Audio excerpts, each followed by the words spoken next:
You might have a ceiling fixture that you feel has outlived its fashionability, and so you might want to change it. Now, the first thing you're going to want to do is turn off the breaker or pull out the fuse. Just turning the switch off at the wall is fine in most cases, unless you have a three-way switch, in which case, you know, it's kind of like you can turn the fixture on from maybe one wall circuit, or you might do it from another. You know, when there are two that operate the same light, that's called a three-way switch. Now, you definitely have to pull the fuse in that case, because you'll have a very bad hair day if you don't. All right, now, this is our fixture. If this is in your bedroom, don't be mounding up pillows on the bed and then standing on the bed to try to do this, because it's tricky, and you'll soon see why. Move the bed, get a ladder, and stand here strong and proud and change your fixture the right way. Okay, so to start with, we have a fixture. I have a whole bunch of tools in my tool belt which are ready to go, and I even have this world-class tray with a bunch of extra supplies in it. I've got some wire nuts and some pliers and this mystery tool. This is going to come in really handy, and I'll soon show you why. Now, you can also use a coat hanger. So have a coat hanger handy, because when you get into suspending this thing in midair while you're working on the wires, your teeth just don't do the trick. You know, it's just hard to hold it with your teeth. After a while, your jaw starts to give in. So what I'm going to start with here is pulling out these little nuts.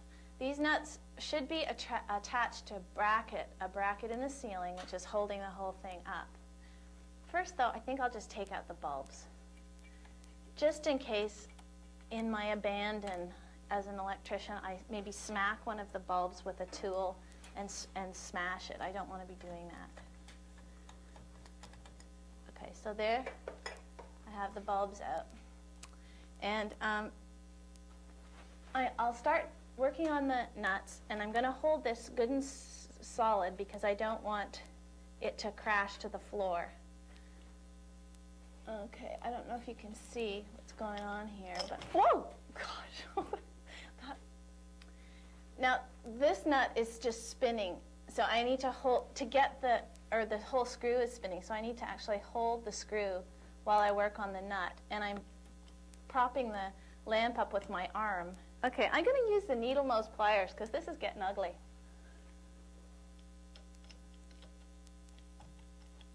Yikes.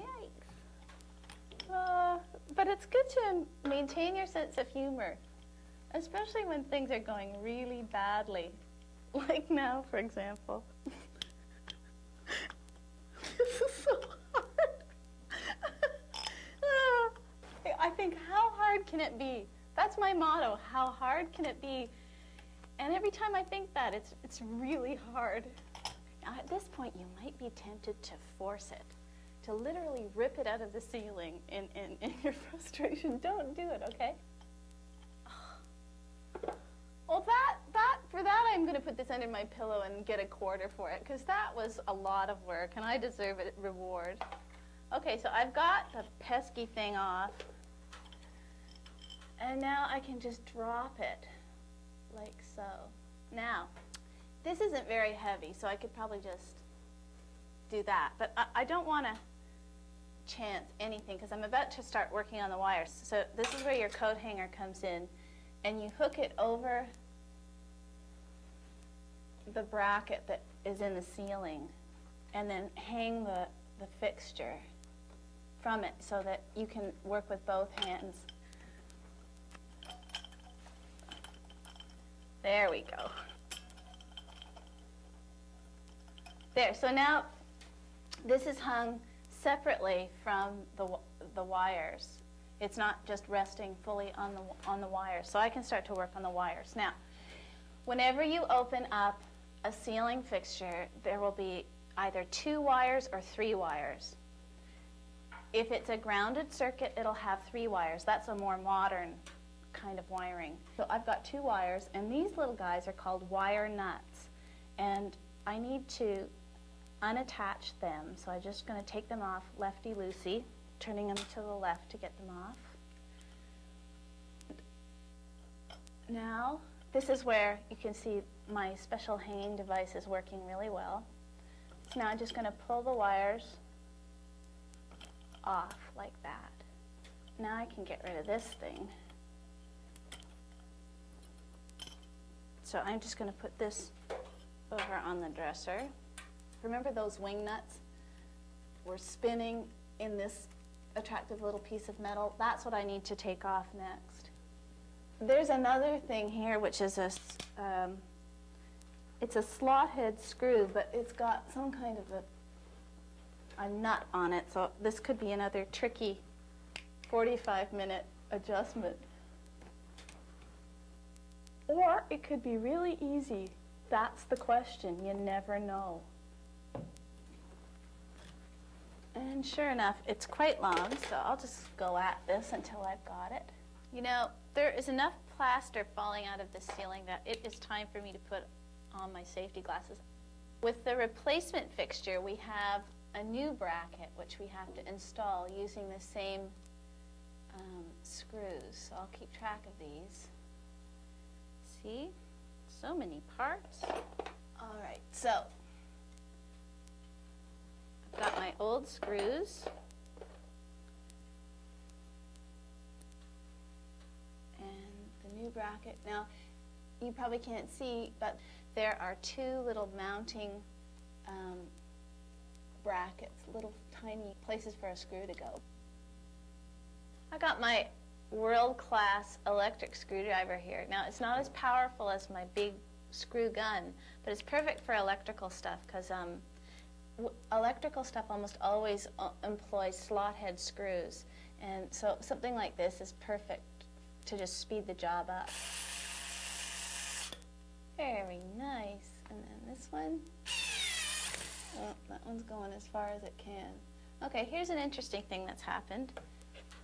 I've used two screws of the identical length, and one of them has hit the top of the metal fixture box, and the other one didn't. All I know is that this is hanging down below the plane of the ceiling, so it's going to interfere with how I'm putting my new fixture up. So I need to make that a shorter screw. I fortunately have one. Okay, I think that's starting well, so I'll get my electric screwdriver.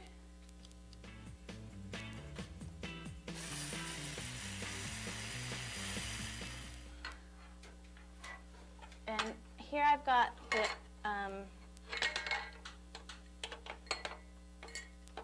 my hanging wire here, and I'm just going to thread it through like I did before. Thread it through the new bracket. Over. Good thing I'm wearing my safety glasses. All right, now I just want this to hang here, so I'm going to twist it around. And it may look like it's in my way, but it's sure better than having to hold it. So the first thing I have to do, awkward as it is feed these three wires through that little stem hole that I was trying so hard to get oriented properly earlier.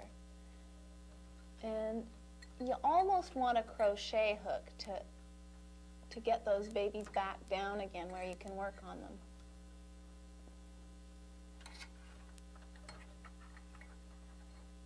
Okay, I've got them through enough that I can start to rewire, and then I'll have to tuck them all up some more. Okay, so wire nuts. They come in many different colors. Let's use yellow. They look like this. Often they come with, if you're installing a new fixture, they come with the new fixture. In this case, this is just being moved from another area, so we have to supply our own. And the way they work is that you take one side of the wire, the new wire coming from the fixture, and one of the black or white wires. Now, in this case, since this is zip cord, I look for the ribbed wire, the wire that has vertical ribs on it, and I attach that to the white so that you're going to keep the polarity of the switch correct.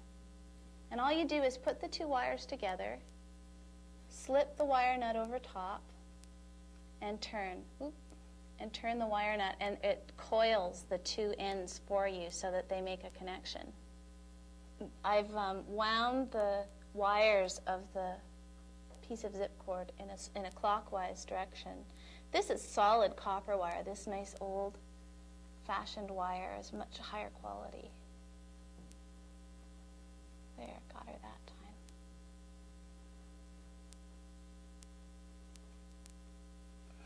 All right. Now, the ground wire, I'm going to bring around under this flaky plaster and just attach to one of the screws in this new bracket. Sometimes if you're installing an older fixture, it might not even include a ground wire, but I'm showing you what to do if it does.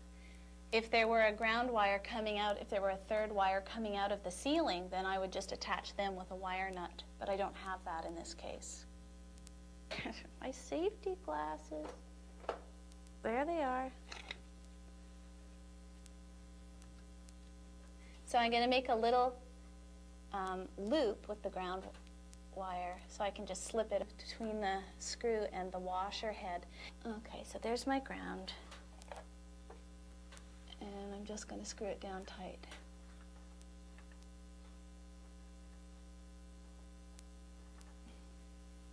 I'm just going to cut that off so that I can remove it easily. Now, this stem does come unattached from this other part of the base, so I'm going to get it working on its own to screw it up into this bracket. And then this is going to go like this, and this other part here screws into the bottom of the stem. All right, now the next step is to push the wires back up into the box. Actually, I put these in a little bit too early because I need the room to get my finger under the loop to pull this down.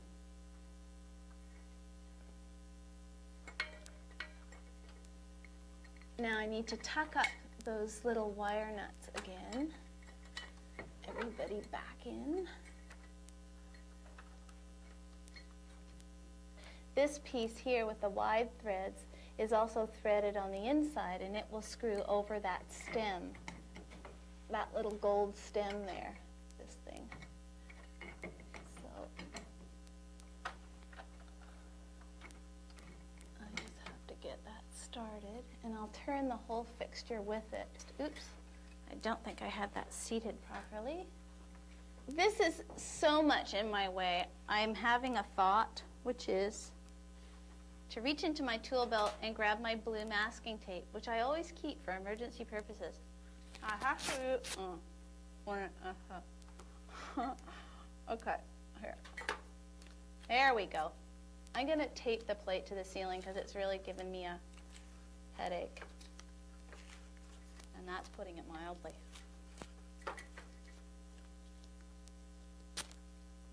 Okay. You know, you really do want to have a helper sometimes, but if they won't come over and volunteer, then bribe them, whatever it takes. Pizza, there are a lot of options. There, now you stay there. Oh, I'm so close. Okay, now I have to turn this, because otherwise those wires are going to twist and bind on themselves. Oh, hallelujah, I have got it. Now just work with me. Maybe I'll just leave the masking tape there. It adds a whimsical flair. Okay, there we go, feeling perky now.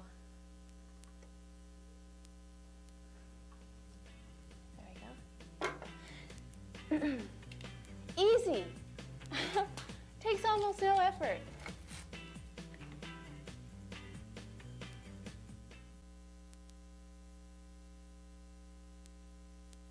If you've ever heard someone gagging on food in a restaurant, you know the kind of embarrassment suffered by cats with furballs. Or how about this? Have you ever wakened up to this sound?